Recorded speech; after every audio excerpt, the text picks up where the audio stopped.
As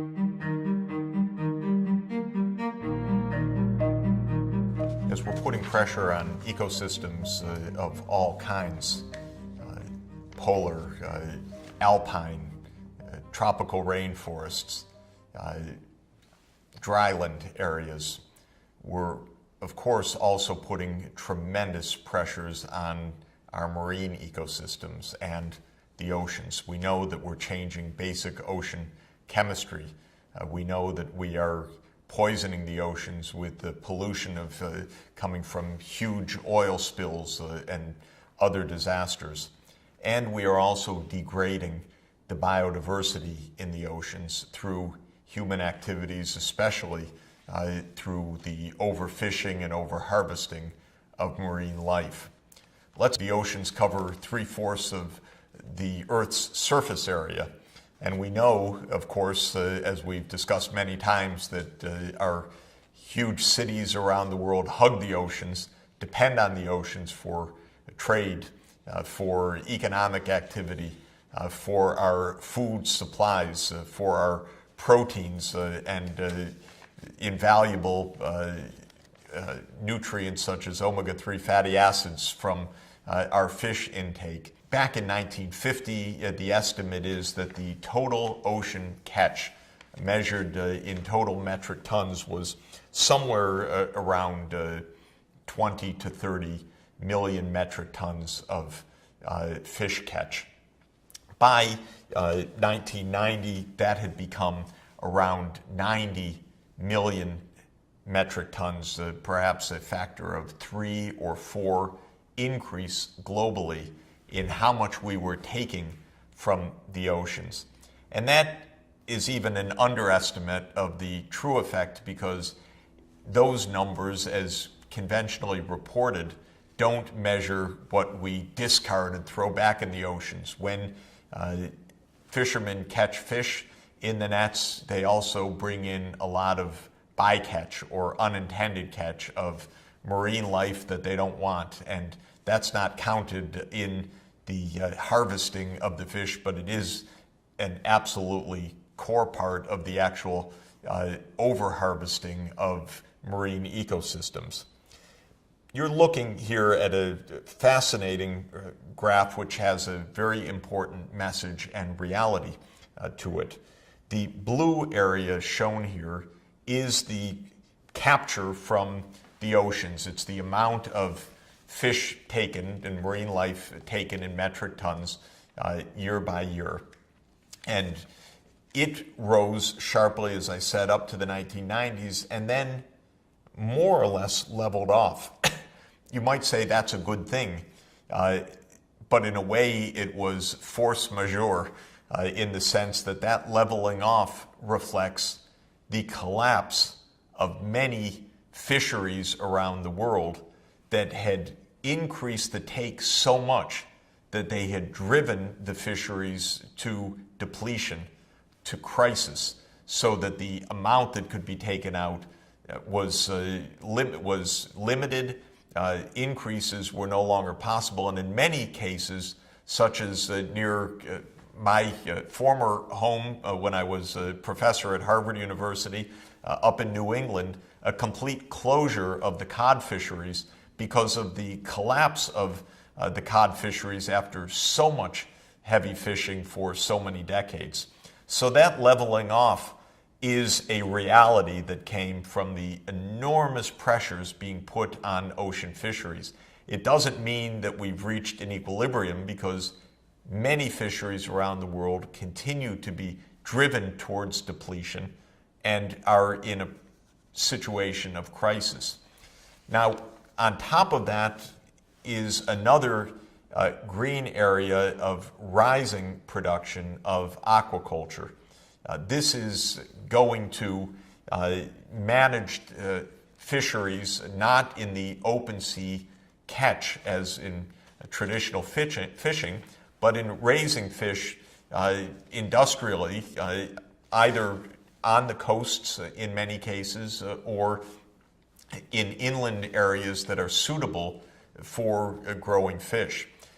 China is the world champion of aquaculture, and as the limits to the marine catch have intensified, the markets for aquaculture have expanded, and that has permitted a continuing overall rise in the metric tonnage of fish that are consumed. That's a good thing overall because, of course, this is a reflection of the fact that fish are highly desired in our diets and highly nutritious as well. But it also poses a whole new chapter of risks for us because aquaculture itself has huge impacts on ecosystems.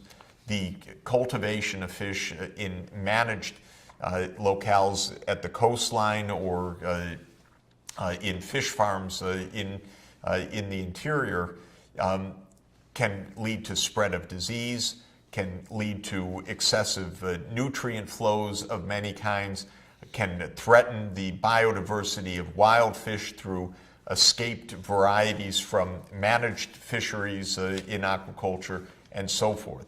But what the diagram shows is that we are hitting limits of the open sea catch and compensating in part and on the whole in a desirable way through aquaculture, but only if that aquaculture itself is operated in a responsible manner. And that is a complex challenge given all the things that can go wrong with aquaculture. Now, how did this massive increase of catch occur? It came from a massive increase of fishing activity, shown here comparing the intensity of fish fleets in different fisheries around the world in 1950 and in the early years of this new century. And what you see is a massive expansion in the magnitude of the fleet coverage in this period.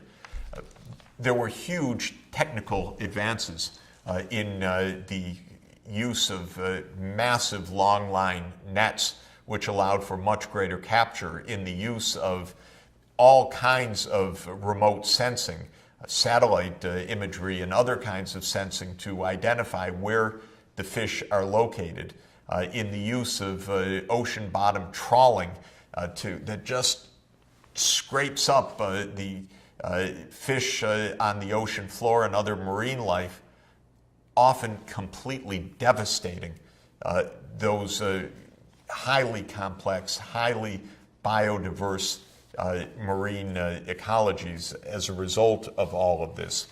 And so the consequence is that technological advances, is often the case, has not been the friend of biodiversity and of ecosystem sustainability.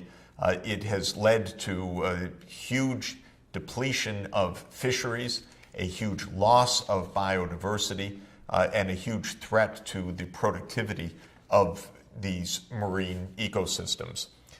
One measure of how big the catch is an innovative measure that has been developed that looks at the amount of photosynthesis needed to produce primary food products for the amount of fish take that is being, and marine catch that is being harvested from the oceans. And so one looks at the amount of primary production implied by the fish take as a fraction of the primary production in that fishery area as an indicator of risk. In other words, how much photosynthesis is being appropriated for the fish catch, just as we looked when Professor Vitusek asked how much of the terrestrial photosynthesis is being appropriated for the human species, and we found the shocking number that it's 40 to 50% of the net primary production. Well, the same thing is true in the amount of fish that we're taking. So this is, again, human appropriation of net primary production, but indirectly in the form of the fish take. And what you can see in these red areas shown on this map are fisheries where the amount of net primary production associated with that amount of fish capture is already in a danger zone, 30% or higher in many cases of the total net primary production being taken in fish catch each year, implying that we are harvesting at a rate that is completely unsustainable for these fisheries. Now, one implication of this is not only are we driving the abundance of fish down to levels that threaten their very survival, but we're also changing the structure of the ecosystems as well. It's called fishing down the trophic chain, or fishing down the food chain, because the first fish to go are the high trophic fish, the large bluefin tuna and others that are the big prized carnivorous or piscivorous fish that eat other fish that eat other fish that eat the plankton and the net primary producers way down the trophic level. And what the fish ecologists have done is to measure the average trophic level of the fish that are caught, meaning are we mostly harvesting fish that are the first on the first line of eating the photosynthetic output, or are we catching fish up the food chain that are the predators of the fish lower down? And what we find in from the evidence provided by the ecologists is that over time, more and more of the catch is lower and lower down the trophic chain. And the reason is that humanity is very good at eating those prized fish way up the food chain, the predators of the predators of the predators, and we value those fish, we catch them, we deplete them, they're smaller in number, and they're highly valued, and then later on we go to smaller fish and lower down on the food chain. And this is shown by these two downward sloping lines, which measure over the years the average trophic level of the catch that is brought from the fisheries. The top blue line in this chart is for the marine fisheries, and the red line lower down is for freshwater fisheries. And what's superimposed on this is aquaculture, where we're growing fish that are higher up the trophic level. Now, that is also complicated. When we grow in aquaculture fish that are high up the fish chain, it means that those fish have to be fed smaller fish or fish meal. And that means that that kind of aquaculture requires massive open sea fishing to provide the fish meal to feed the growing aquaculture. And so in this way, aquaculture maybe doesn't substitute for the open sea excessive harvesting, but actually can exacerbate it if we are feeding piscivorous fish in the aquaculture. To the extent that the aquaculture is for fish that are that eat photosynthetic output rather than other fish, herbivorous fish, then we don't have that phenomenon. And those kinds of aquaculture, for instance, tilapia, is a substitute rather than an amplifier of the pressures on the open sea fishing. Now, the basic framework that fisheries ecologists use is a framework that asks how much can be taken sustainably. And they calculate or try to calculate a complicated concept of maximum sustainable yield of a fish type. And the question that they're asking is how much tuna can be taken from this fishery, or how much anchoveta can be taken from this fishery, or how much cod can be taken from this fishery without depleting the fish stock. And the basic question is, at what natural rate is that particular species, for example, growing within this ecosystem, so that if that amount is harvested, it's leaving that amount of species unchanged year to year and therefore in a stable population. The basic idea of calculating the maximum sustainable yield is to try to determine what is a safe level of fishing. That concept has become more complicated necessarily in recent years because ecologists came to understand it's not good enough to ask for an individual species how much can be sustained. We have to take an ecosystem-wide perspective. So now the ecologists are calculating a maximum sustainable yield based not on a single species framework, but on an ecosystem-wide sustainability concept. Now, the most essential point is that humanity continues to fish more than the maximum sustainable yield, and thereby drive more and more of the fisheries into danger of depletion, ultimate collapse, even extinction of certain fishes that are depleted and then driven to extinction. What can be done about it? Well, the key point is clear, and one has to put a limit on how much fish can be taken. And this has led to many kinds of policy innovations, none of which is foolproof by any means because these market pressures are relentless, but to try to identify the maximum sustainable yield and then assign permits for that amount of fish catch.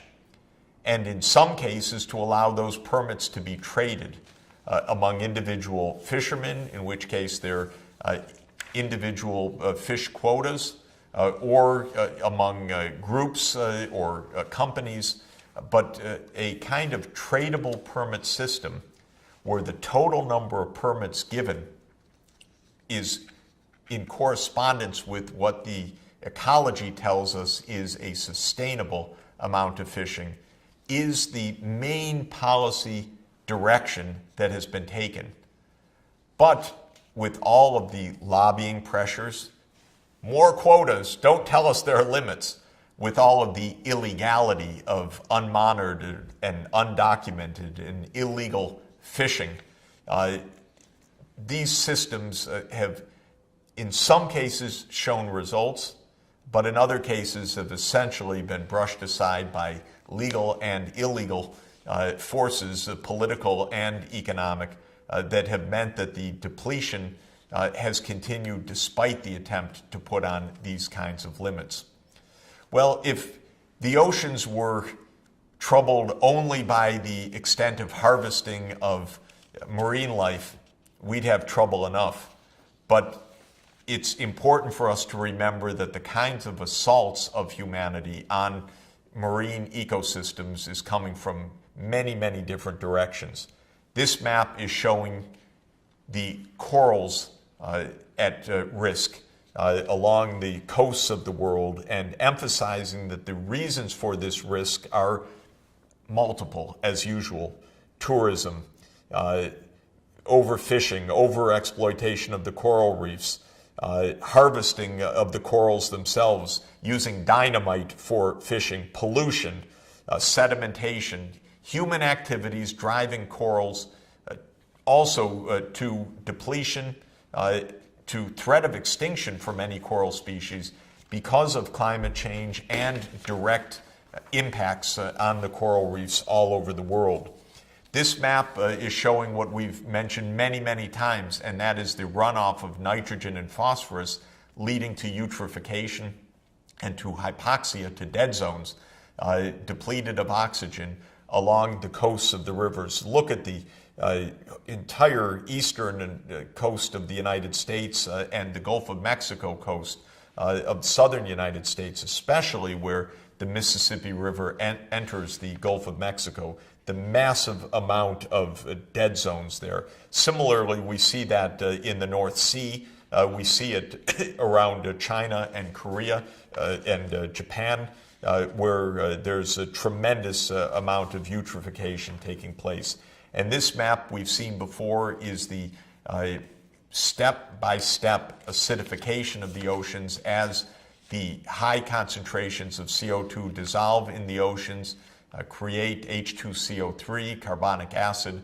That acid attacks the shellfish, the calcareous species in the ocean, threatening whole classes of marine life. We've got huge problems. We have some tools to address these, but I think the fair summary is that our oceans are at profound and still growing threat because of the pressures of human activity. We depend on the oceans in countless ways for our well-being, for our survival. If we don't take care and face up to these multiple assaults, we will face growing crises in the not-so-distant future.